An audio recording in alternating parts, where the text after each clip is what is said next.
Boa noite, meus amigos! Estamos aqui com a nossa amiga Beth, que veio passar para a gente o tema O Sal da Terra.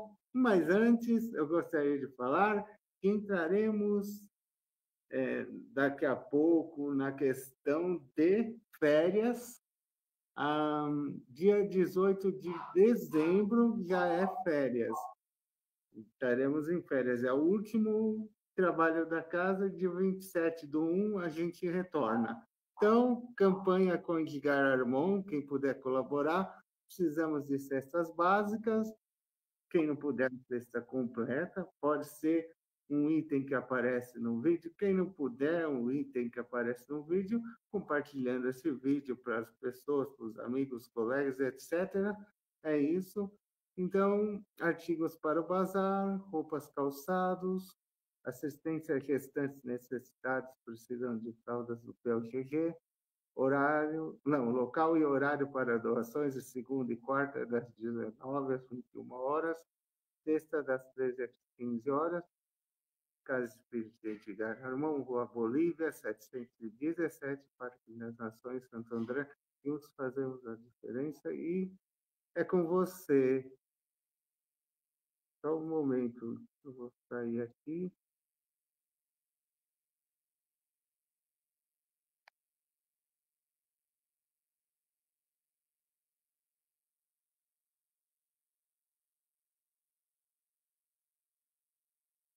Bom, então, muito boa tarde, boa noite, amigos queridos. Hoje o tema é interessante e eu vou me basear nesse livro aqui, do José Lázaro Boberg. O título é O Segredo das Bem-aventuranças.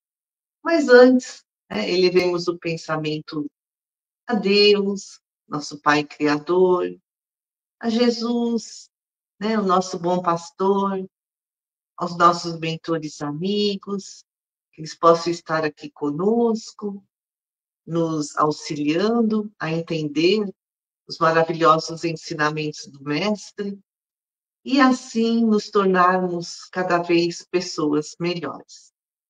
Bom, José Lázaro Boberg, ele fala nesse seu livro que há similitudes, semelhanças entre trechos do Evangelho de Mateus. Só um minuto. Tá. Segura aí só um minuto, por favor, que eu tô... Tá bom. Um negócio aqui, perdão. Pronto, desculpa, Beth. Imagina. Que vivendo e aprendendo. Não estava aparecendo você, desculpa. Imagina. Bom, então vamos seguir, né? O Boberg, ele fala que há similitudes, ou seja, semelhanças entre aquele trecho do Evangelho de Mateus, no capítulo 5, versículos 13 a 16, onde podemos ler: Vós sois o sal da terra, e se o sal for insípido, com que se há de salgar? Para nada mais presta, senão para se lançar fora e ser pisado pelos homens.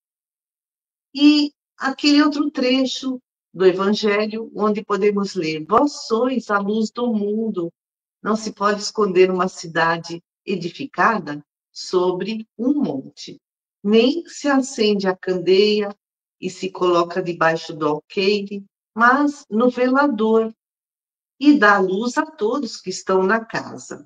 Assim resplandeça a vossa luz diante dos homens, para que vejam as vossas boas obras e glorifiquem a vosso Pai que está nos céus.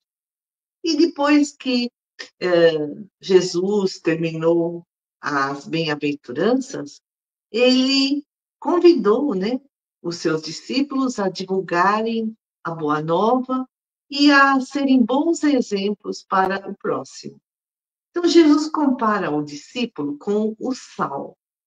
Jesus parte do concreto, que é o sal material, para o abstrato, que é o sal espiritual. O sal material, esse sal que a gente compra, no supermercado, Ele preserva os alimentos, tempera a nossa comida, dá sabor. E o sal espiritual? É a nossa atuação no bem comum, é a caridade. No Livro dos Espíritos, na questão 642, também nós lemos que é, é necessário fazer o bem no limite das nossas forças. E o José Lázaro Bober, né, também escreve: todos podem temperar a vida do semelhante com o nível de sal de sua conquista pessoal. Mas o que acontece? Muitas vezes, quem tem menos faz muito mais do que aquele que tem muito. É a boa vontade que faz a diferença.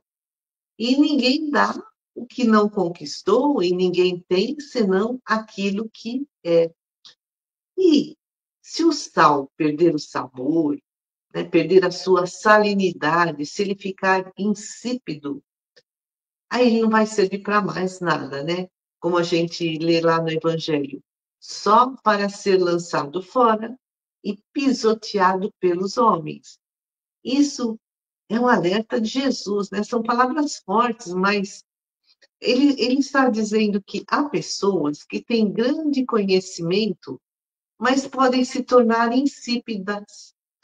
São aquelas pessoas que seguem a porta larga que vai para a perdição, né? Aquele caminho cheio de orgulho, de vaidade, de egoísmo.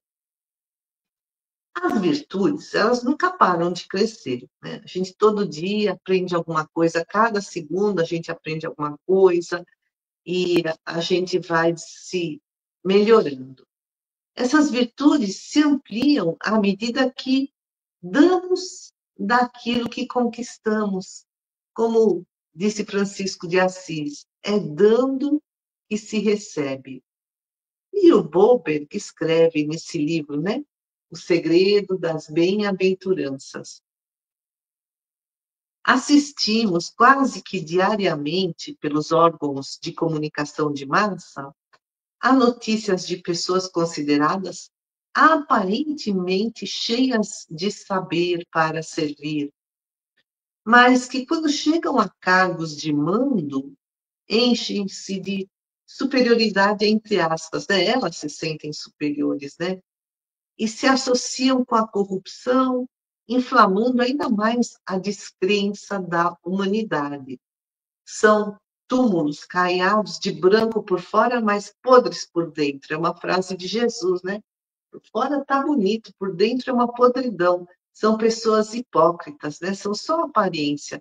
Aparentam ser virtuosos, quando na realidade ainda não o são. E escreve Paulo de Tarso lá no trecho da carta aos Colossenses, né? Ao pessoal lá da cidade de Colossos, né? No capítulo 4, versículo 6. Que possamos ter graça para que nossa vida corresponda ao que dizem os nossos lábios, sempre com a graça temperada com o sal. Olha, assim, que a nossa vida corresponda ao que dizem os nossos lábios, que aquilo que a gente fala, a gente também pratica. Deixar de ser hipócrita. Diz uma coisa e faz outra. E a graça, né? Então, é viver, que possamos ter graça, uma graça temperada com sal. A graça, ou as graças, são as conquistas do Espírito. E o sal puro, né? Se a gente pegar o sal sem nada, encher a boca com um punhado de sal, é intragável, né? Difícil, né? De suportar.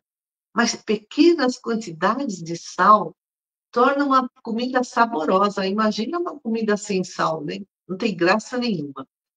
E o autor, né, o José Lázaro Boberg, ele escreve que as pessoas que atuam com excesso de sal, é, assim, elas querem passar na marra aquilo que conhecem, desejando a todo custo transformar os seus semelhantes a golpes verbais de fora para dentro, tornam-se antipáticas e indesejáveis.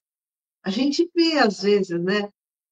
Está andando na rua, as pessoas gritam a plenos pulmões, né? Incitando as pessoas a se tornarem adeptas, né? Daquele segmento religioso que eles seguem.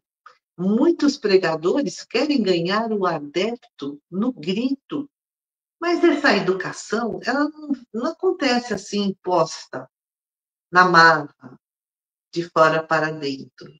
A educação, ela se faz, né, de dentro para fora, por transformação íntima.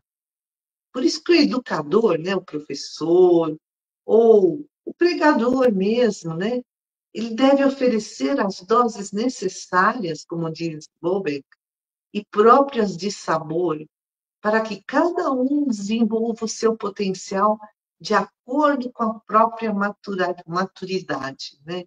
Como fazia Sócrates, o filósofo grego do século IV a.C., que desenvolveu a técnica da maêutica. Maêutica era referente à mãe dele, que era uma parteira.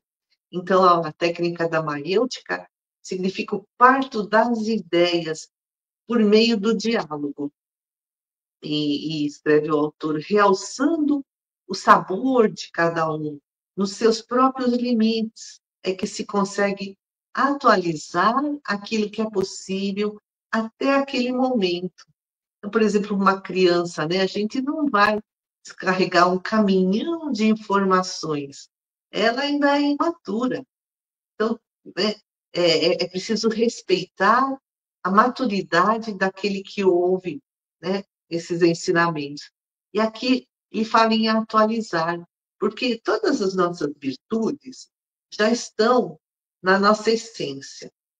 Como dizem os espíritos, em germen, né, como sementes, só em potencialidade, esperando que nós as trabalhemos para que elas, né, se desenvolvam, se manifestem, da potência ao ato, né?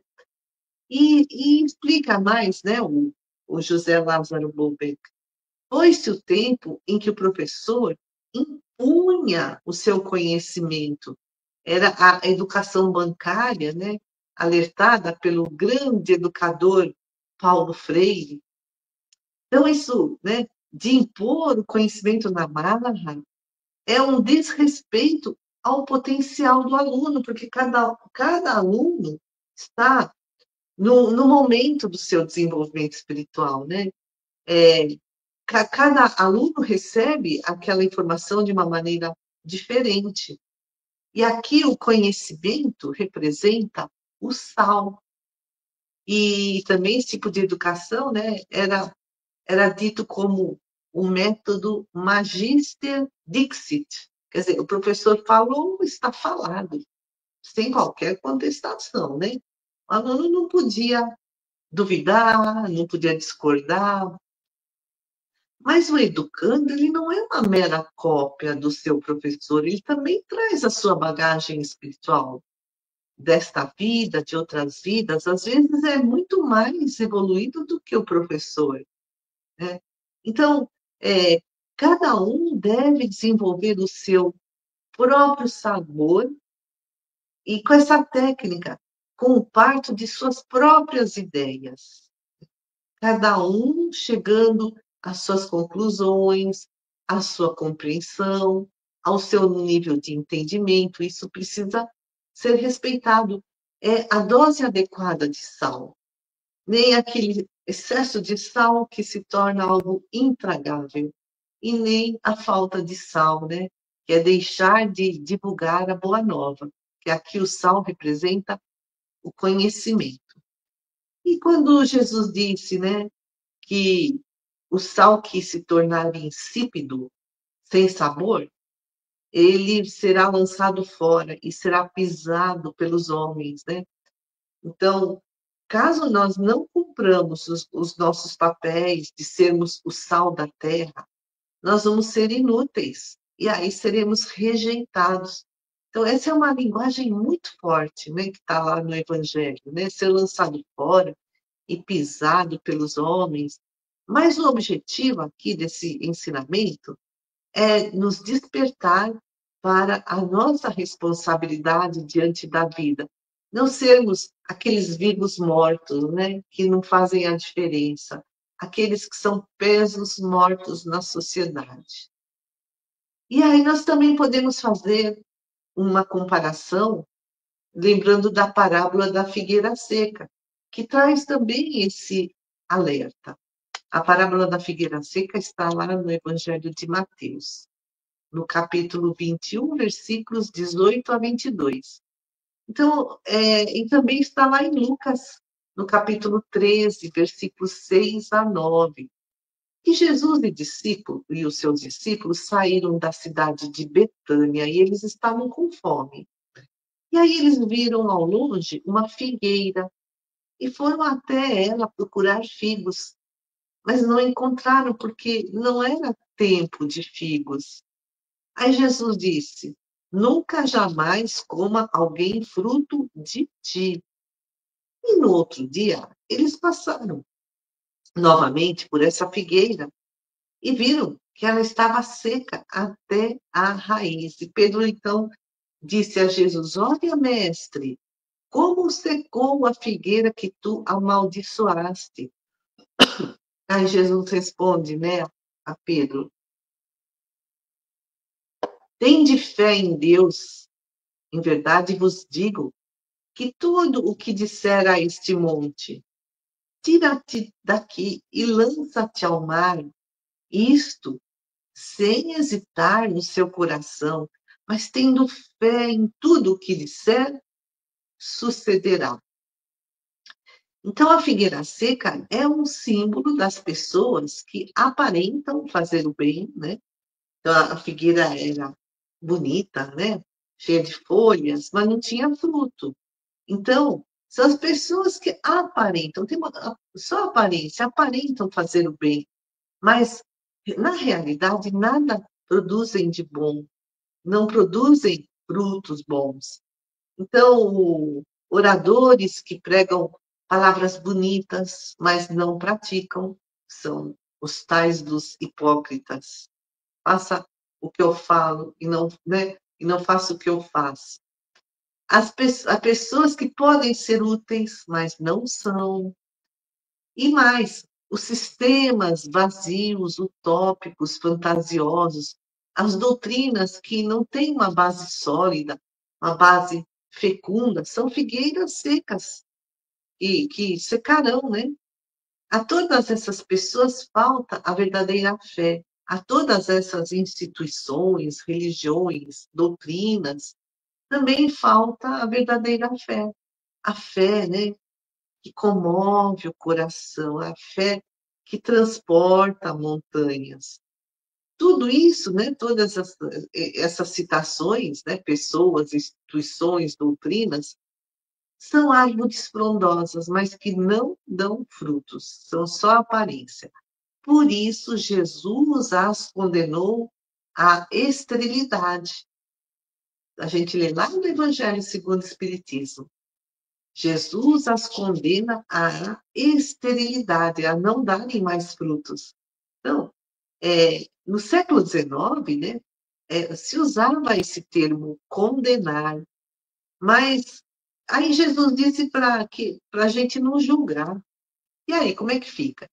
Mas aqui, a palavra condenar, que está lá no Evangelho segundo o Espiritismo, tem a conotação de justiça de Deus, a conotação da justiça de Deus.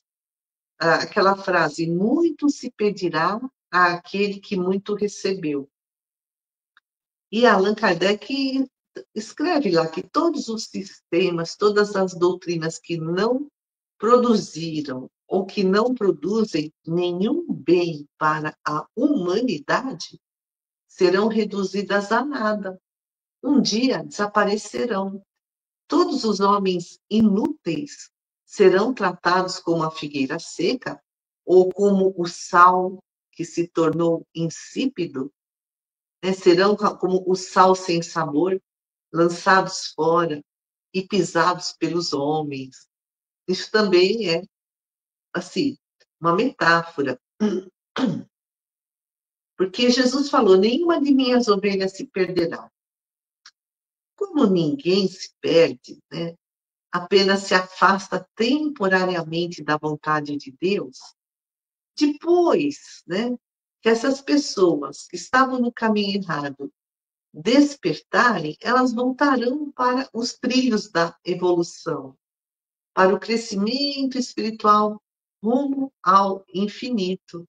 Por isso que precisamos ser úteis no lar, no trabalho, nos grupos sociais, nos grupos religiosos, na sociedade. O que sabemos, precisamos passar adiante, não de uma forma impositiva, como aquele pregador que quer ganhar um adepto no grito, mas respeitando a vontade do ouvinte. Ele quer informação, ele quer esclarecimento, ele quer consolo. Então, estejamos aí disponíveis. O conhecimento é que nem aquela brincadeira da batata quente.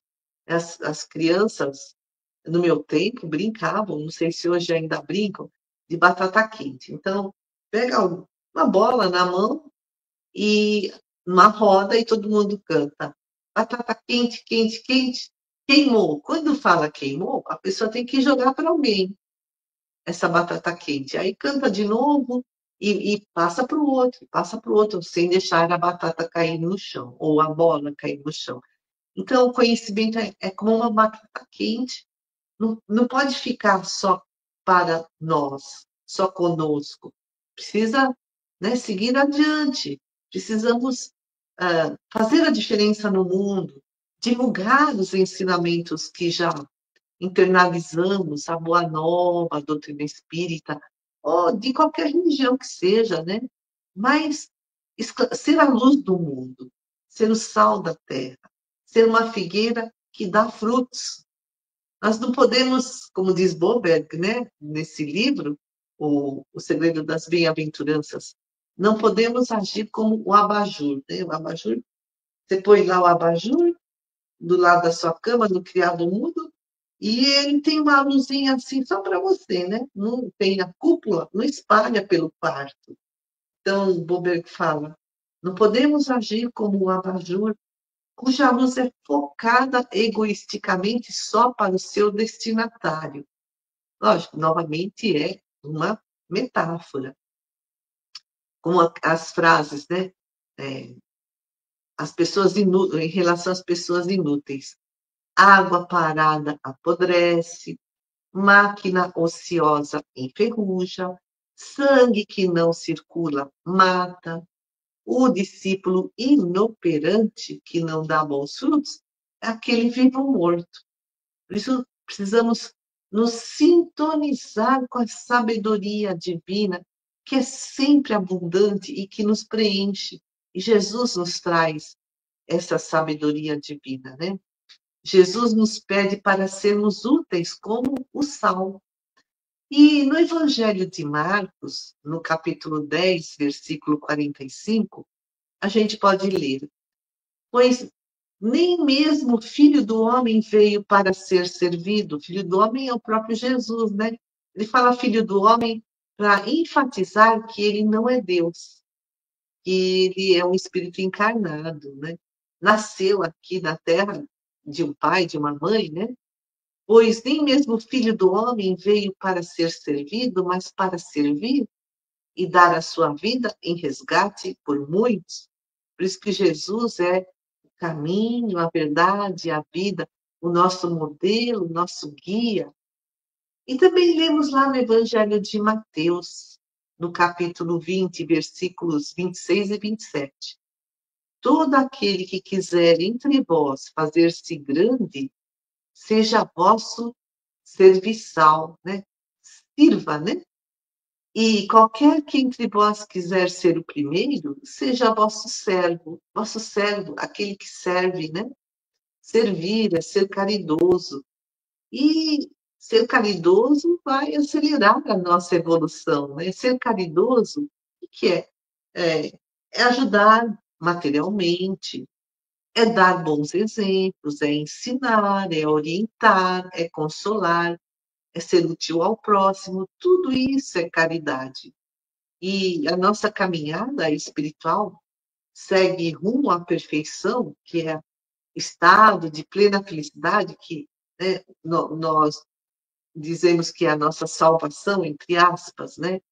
E o Espiritismo nos ensina que fora da caridade não há salvação. Então, ser o sal da terra, ser a luz do mundo, espalhar os ensinamentos do Cristo, também é caridade. Mas aí nós podemos perguntar: que benefícios nos traz a prática da caridade? Ou seja, se eu servir ao próximo, o que eu ganho, né?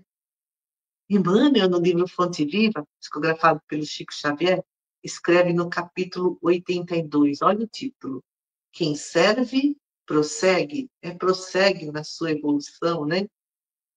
E ele traz, assim, um alerta bastante interessante. A pessoa que está acostumada a só ser servida, ela se torna uma pessoa dependente, ela não cresce espiritualmente, não desenvolve as suas habilidades, não adquire autonomia, acaba escravizando-se às outras pessoas. Porque, né, a pessoa que não serve, ela se cristaliza, ela estagna. A pessoa que serve, pelo contrário, ela se desenvolve, ela aprende a resolver os problemas, está sempre descobrindo novos caminhos. E Emmanuel fala: se há mais alegria em dar do que receber, há mais felicidade em servir do que em ser servido. Quem serve, prossegue. Mas e se o outro não aproveita, né, de forma positiva, adequada, a ajuda que damos? A gente procura ajudar, procura consolar, esclarecer, e a pessoa não está nem aí, né? Não faz bom uso da nossa boa vontade em ajudá-lo. Aí Emmanuel, ainda Emmanuel, né? Luminoso Espírito Emmanuel, mentor de Chico Xavier, que dizem que está reencarnado no Brasil, né? Coisa boa, né? Emmanuel, no Livro da Esperança, psicografado pelo Chico Xavier, capítulo 52, com o título Auxiliar. Ele cita Mateus, capítulo 13, versículo 3. Eis que o semeador saiu a semear, né? É daquela famosa parábola do semeador. Então, semear o bem é auxiliar, é amparar, é consolar, é instruir, sem esperar circunstâncias favoráveis. Olha o detalhe, é a famosa frase: quem sabe faz a hora, não espera acontecer. E Emmanuel explica que o semeador da parábola, ele não esperou chamado algum, não esperou nenhum convite de alguém.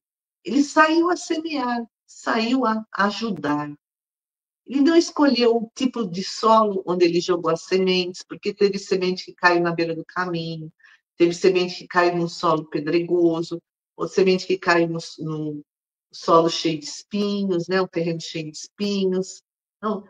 Então, ele não escolheu o tipo de solo e também não escolheu um clima propício. Ah, hoje está muito frio, não vou sair para semear. Ah, hoje está chovendo, não vou sair para semear. Não, ele não escolheu um clima propício, ou ter disponibilidade de dinheiro ou qualquer outro recurso. O semeador plantou sempre. Plantar é fazer boas obras, é servir. Então, ele plantou sempre. E se as sementes não germinaram, né, tudo aquilo que ele fez para o outro não reconheceu, não agradeceu, não aproveitou, o problema não é do semeador, é do outro, que é um solo aqui, né, representado pelo solo na parábola do semeador. O solo é o estado espiritual da pessoa que recebe a semente. E escreve Emmanuel: saibamos esquecer-nos para servir.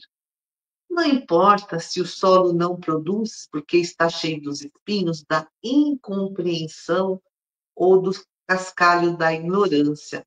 Então, esse solo é o outro, é aquele que recebe a semente que a gente está jogando. Ideia e trabalho, tempo e conhecimento, influência e dinheiro são possibilidades valiosas em nossas mãos.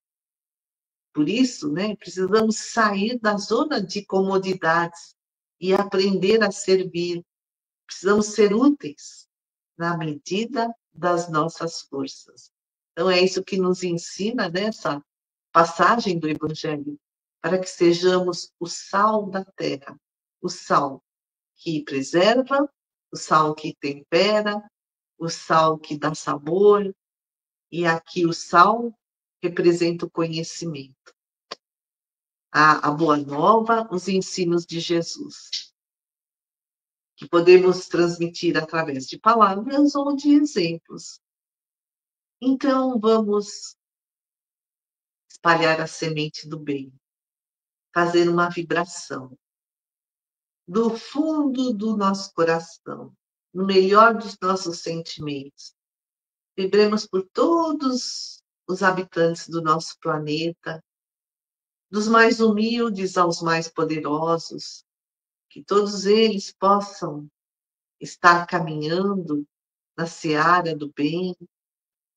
E se eles ainda não estão despertos, que possam receber a oportunidade de receberem as sementes em seus solos e também produzirem bons frutos. Vibremos por aqueles que estão sãos, por aqueles que estão acamados, por aqueles que estão partindo para a pátria espiritual, por aqueles que estão se sentindo sozinhos, desamparados, inconsolados, que eles possam receber a ajuda da espiritualidade amiga, de seus mentores. Vibremos por todos os trabalhadores do bem, vibremos pela equipe médica, tanto aqui da Terra como do plano espiritual. Vibremos por todos os nossos mentores, por todos os trabalhadores do bem. Vibremos pelo SEAC, por todos que aqui trabalham. E vibremos também por nós e pelos nossos lares e familiares. E agradecendo a Deus, agradecendo a Jesus, glorificando a Deus, glória a Deus nas alturas e paz na terra aos homens de boa vontade, e agradecendo por todos esses conhecimentos, por todas essas sementes maravilhosas que caem aqui no nosso colo, né, as sementes do Evangelho, o conhecimento, e que possamos fazer bom uso deles. Jesus querido, obrigada por estar sempre conosco, por ser o nosso bom pastor, que assim seja. Amigos queridos, agradeço muito a companhia dos que aqui estão e uma boa noite.